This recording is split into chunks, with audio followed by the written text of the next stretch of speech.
So Bronwyn's going to be speaking first for us today. And Bronwyn, as I said before, is a serial small business owner. She is an author and a speaker. You can see her book there, Small Company, Big Business, is what she's published recently. And that's come from the experiences she's had with engaging with larger organisations and selling her services as a small business to those companies. She's the founder of 4T Consultants. That's an award-winning regional environmental services company based in Emerald. And as I said earlier, she's one of the 100 faces of small business for the Queensland State Government.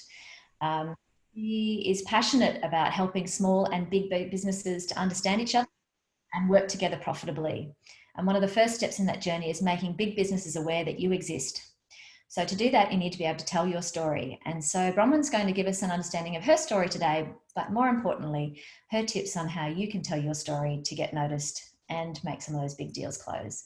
So Bronwyn, over to you. That's my start button so I don't go over time.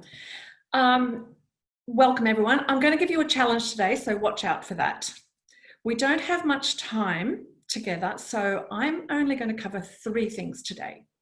1, how to get over that icky feeling of writing about yourself. We all have it. Number 2, how to structure your story so that people remember it.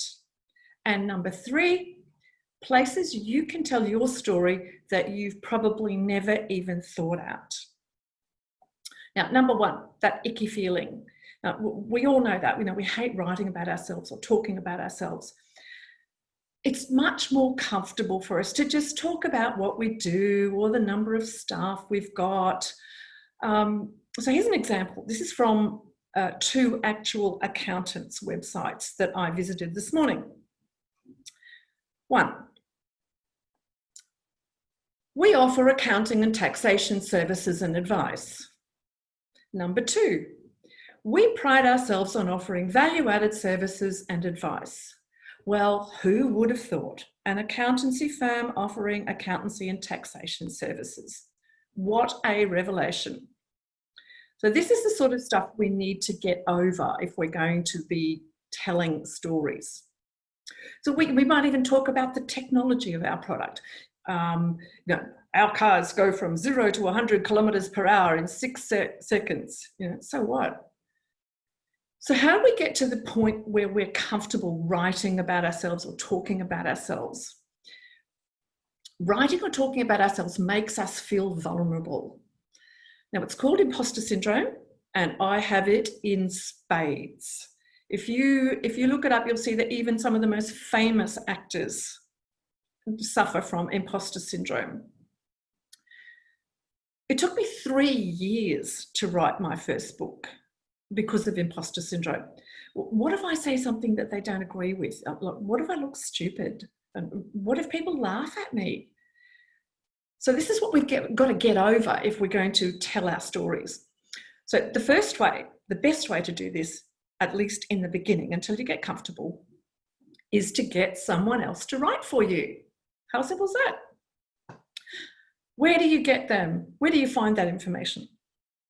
Ask your existing clients. Here's a good question. Ask your existing clients, why do they work with you? Why do they buy from you? What did they expect when they first started working with you? And are you still getting those results? They will tell you what they're seeing, what they're buying from you. You can also ask your peers. I'm friends with a lot of the people on this call today. I could ask them, what do they see about what I'm selling? What would they want to buy about what I'm selling? Now, here's a big tip. So take this one down, take some notes, do something. In this post-COVID world, only the businesses with purpose will survive.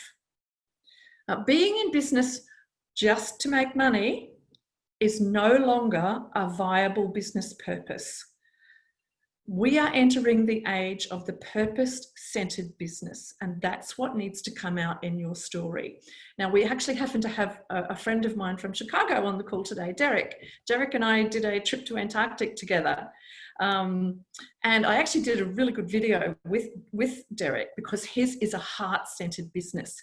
He takes fabulous photographs of wildlife, but he joins up with a wildlife charity or organisation and donates 20% from the sale of his incredibly fantastic and expensive photographs back to that wildlife charity. Now, that's an example of a heart-centred business. So this is the stuff we need to come out in our story.